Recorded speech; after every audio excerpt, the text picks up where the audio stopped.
Greetings everyone. Today in this video we're going to talk about screencasting.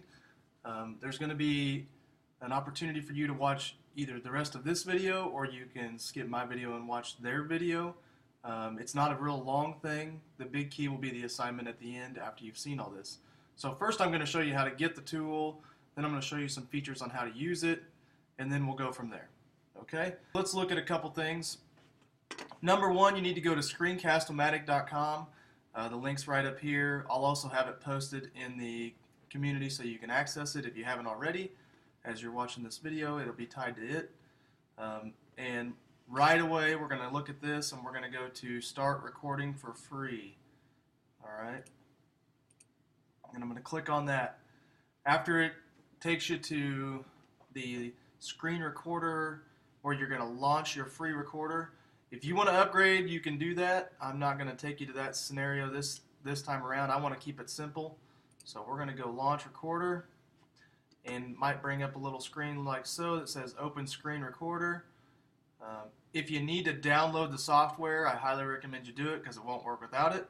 And it's going to act differently depending on whether you have a Mac or a PC. So in some instances, the Mac will take it and put it in your apps. On a PC, it usually just installs as an exe file and it'll just show up after a couple minutes. So let's see what happens here. I'm going to hit open recorder. And you can't see it on my screen at the moment, but I have a little icon that's bouncing up and down below here. I can't make the screen any bigger or I'd show you. And so I'm waiting for it to load as we speak. And I want you to see this. I know this is kind of downtime, but I want you to see the process that it kind of goes through. So it's loading in the background, and then here it comes. There it is. And so over time, you may have to accept some preferences or some other items to make it work, because I've already done a lot of this. I already screen record quite a bit, so a lot of the things that I need are already put in here. So as you can see, as I'm talking, it's catching me twice here. This is just testing my volume. But underneath, the thing you can't see is the actual recording that I'm doing. So this is kind of, I don't know if it's a double positive, a double negative, I don't know what you want to call this, but it's all happening at once. I think even my face has frozen because my camera has been overridden by the other camera that's uploaded here. I think you can see my head moving in the video capture here. So we're going to keep talking about this. You can move this window around here, there, and everywhere. You can kind of shake it around. You can resize it on the edges, make it bigger, make it smaller. It does have limits. It can only go so big. It can be nice to have side by side, one document in one window, one document in the other if you're doing a demonstration for your students. So that's one of the nice features. You can do right here are your options as far as how you want your screen to look. If you do full screen, that's just going to be my face. If you do webcam, that's going to be just the webcam, and it's just going to, screen is going to be the screen that you're looking at. Webcam is just going to be my face, and then if you do both, it's a combination of what you've been seeing with my videos. The one thing you want to consider when you do both is where your picture is, and if it's overreaching what you're trying to talk about. And sometimes that happens to me, and sometimes I have to readjust based on where that thing is, because it'll cover up stuff I'm trying to talk about. So you got to be kind of careful. I always make my window a little wider than the screen I'm doing, because I want my face to show up and I want my information to show up. So in these videos you've been watching, you see a lion's nose and a couple things in the background. Well, that's just to make sure that you can also see everything on the screen recorder. Okay. Now, other things that happen in here. You can do the free version is 15 minutes. You can make any video you want up to 15 minutes long. I'm not ever going to ask you to make a 15-minute video, so don't fret. I'm already at the 4.5 mark, and I have not said much, honestly.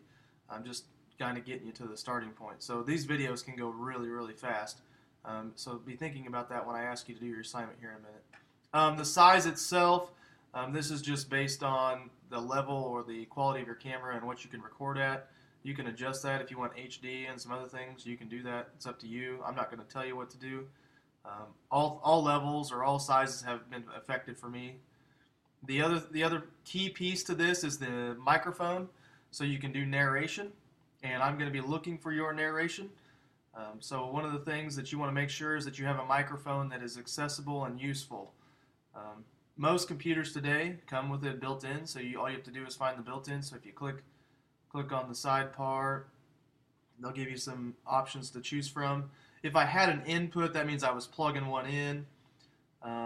There may also be a default audio device available on your computer. I have a built-in microphone, so that's the one I use. So something to think about. There's some preferences down here. We'll click on that. And there's hotkeys, webcam, big key, so you can do a little bit more control with just your keyboard as you're recording. I don't use those very much, to be quite honest, so I'm going to cancel out of that. If you want to explore those further, you can.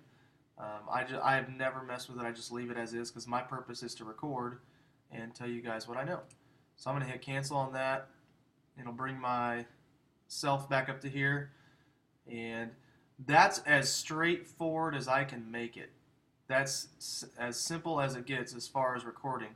The only other thing you have to do now, after you've decided if you're going to go full screen, your face, or whatever the case may be, is to come down here and you're going to hit record. Alright, and once you hit record, it's going to do a little 3, 2, 1 countdown, and you're live. Okay, so at this point, I want you to try to download the information and try to launch a recorder and try to record a video. Alright, now here's what I want with these videos. I want you to think about the lessons you've already created, either in classroom or community, and I want you to create a series of 3 videos that break down different parts of one whole assignment. Alright, and I want those videos to be somewhere between 45 to a minute and a half. I really don't want them to be much longer than that because kids' attention spans are not very long either. Now, normally in my class I wouldn't make these videos go this long, but there's a lot of tutorials, so I feel like I have to add a lot of specific details as we walk along. But I'm going to encourage you to break it into parts and go from there. Okay? I appreciate your patience with the long videos. So what I'm looking for the first part of your assignment, 3 videos, just to repeat, 3 videos that are 3 parts of a whole. Okay? And you're going to practice recording it, saying what you need to say, and it doesn't have to be super complex. It can be really simple. Now again, this is just practice. In my next video will be about uploading this particular file that you create. So go ahead and record, and then you can click on the next video and learn how to upload the video to YouTube and make a link and be a successful online teaching person.